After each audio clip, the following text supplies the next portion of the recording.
The brain is like a sponge waiting to suck up ideas and waiting to give us all their hopes and joys and imagination. It is, of course, about learning the subjects that we all know about, but it's also about creativity. And that's why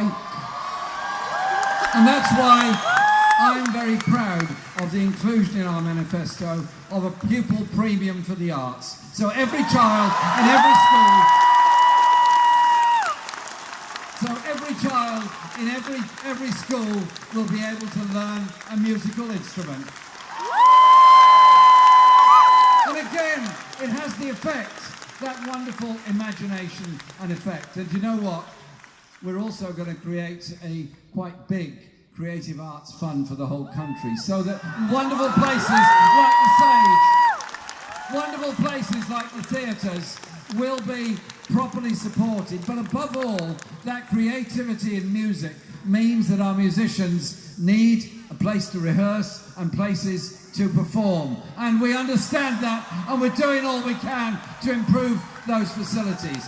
And then later on, as young people go through the education career, yes, their ideas grow and their demands grow and their needs grow, but their choices should not be restricted either by parental income or the postcode they come from.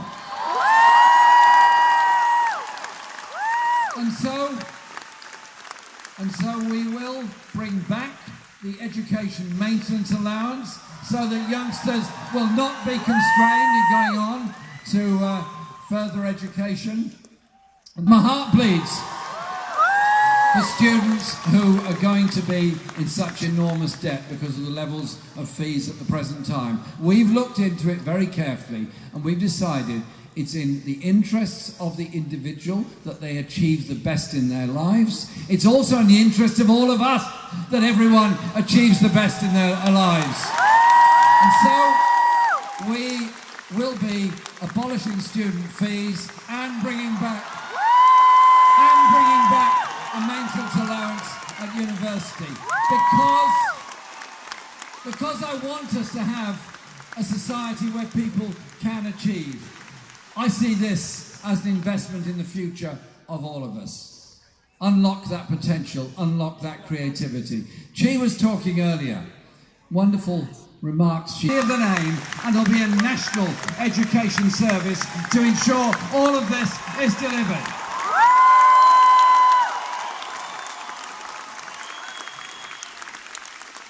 One of the greatest achievements of my party when it's been in government, and I believe of this country, is the principle that healthcare, free at the point of use, is a human right for all of us.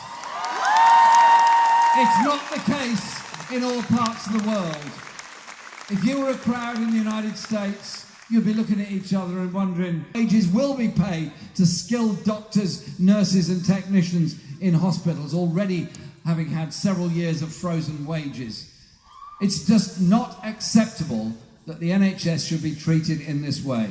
So John Ashworth on day one will suspend the sustainability and transformation plans. And look again at the whole issue of our National Health Service.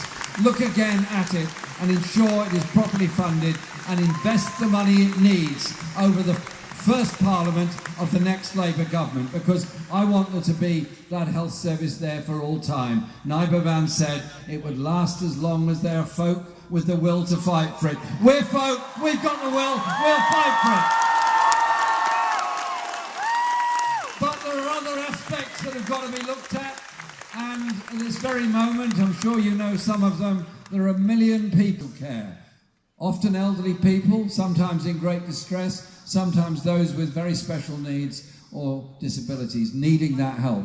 1 million people waiting. That is simply wrong. And it's all very well for a Tory government to try and do one-off deals with this county council or that council or another. Sorry, that is not acceptable. What we will do is immediately put emergency funding into social care to remove those people on the waiting list from the waiting list to being supported and cared for, and set up a national care service. Because at the moment there's something wrong. If you suffer from a cancer, You get treated correctly, you get supported correctly, and you don't have to pay for it correctly. However, if you suffer from dementia and you need that care, it's not the same at all. I think we have to start looking at it differently. We support education, we support health in all its aspects. I'd also just say this, that Ian mentioned it earlier, Ian Lavery mentioned it earlier, the question of the mental health crisis across the whole country. Let's collectively agree we're not going to make rude remarks, jokes, or stigmatise those people who are going through stress and mental health conditions. We're going to reach out and support people instead. And that in government we will properly fund our mental health services so that the support is there for them, and in schools and colleges as well, so that we again have that inclusive approach to our world and our society. But an election is about choices. It is about the services that I've mentioned, and there's many more, including the housing programme we announced today, where we'll be building a very large number of council houses, as well as affordable homes for sale, as well as giving people some degree of protection in the private rented sector. These things are all absolutely crucial. Investment for the future of all of us. Look at what Northumbria County Council was doing through Arch. Look what other local authorities have done through their enterprise systems. Surely we need a government that has the same approach of investing in our futures and our economy, not leaving that to somebody else. We will not do that. And so we will also negotiate a tariff-free trade access to the European markets as we leave the European Union. An awful lot of jobs across the North East depend on trade with Europe, and we will make sure that there is that trade access there. But this election also is about how we divide up the cake, how we divide up our national resources. Public sector workers often put in tax havens around the world and unconcerned about the lack of investment in the day-to-day services that we all need and support and enjoy. And so, yes, there will be tax rises, but not for 95% of the population. Those with the broadest shoulders will be asked to pay that the rest of us might benefit from the decent services and investment that we need. And that is what I think this election is fundamentally about. It's about the kind of world we want to live in. The role of all of us in a creative, supportive community that does things together.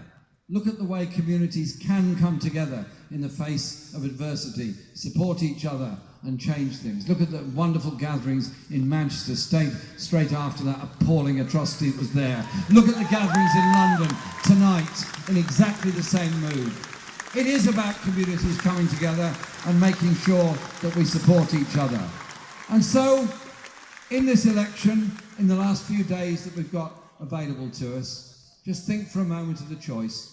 Think for a moment of the choice before this country.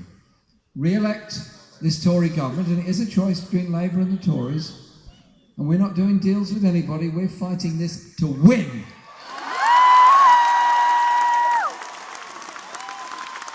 We're fighting to win as a Labour Party to form a Labour government. 5 more years of a Tory government, maybe another 1 million more children living in poverty. How many more libraries closed? How many more school classes overcrowded? How many more people living in desperate poverty? How many people at the end of their tether sleeping on the streets of our towns and cities? How much more can we take of this? The answer is we cannot, we should not, and we will not. And so, what I ask you to do is understand how things ever happen in politics, how big movements of people do create things. trace the history of the growth of democracy in Britain, what we have in this country. And so we move to an election in 3 days' time. And when you go to vote, think very, very carefully about it. Think of the offer the Tories are giving you, or think of the kind of society we can create together. Because it isn't just about electing people to office, it's obviously what they do in office, but it's what all of us do to take all those ideas forward. The creative economy, the growing economy, the education system, the health system, the social care system, justice and decency for pensioners within our society. The Tories would set young against old. The Tories would set region against region. We don't do that. We bring people together. Look around you in this crowd tonight. Look at all of us here today, in our thousands, here in Gateshead. We're young, we're old, we're black, we're white, we're gay, we're straight. We are a crowd together because of what we want to achieve. And so, in those 3 days left, don't just knock on doors and ask people to be sure to vote for us on Thursday and go and remind them to vote on Thursday. That is absolutely crucial. But it's also about framing the debate. There are cynics who calculate these things in politics and say, well, Labour said this, Tories said that. Yeah. Okay. Now, what did all that mean? Well, it means this. You have to understand that we down here really fully understand this whole system, and all those people out there that are turning up at Labour rallies, they don't really understand it. Well, I tell you this, we absolutely do understand it. We understand what this popular movement is about and the kind of world that we can create.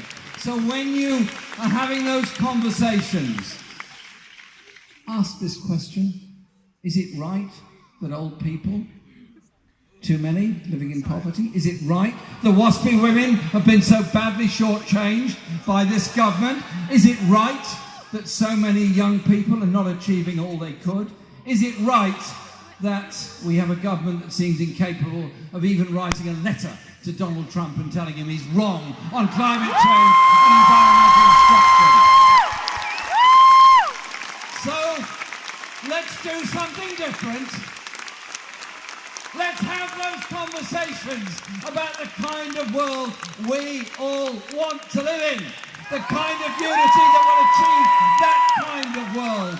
And do everything you can in these last 3 days to deliver that victory for all of us in the ballot box on Thursday, to give our children and our old people and those in between the security they need, the jobs they need, the pay they need, and above all, the economy that we all need.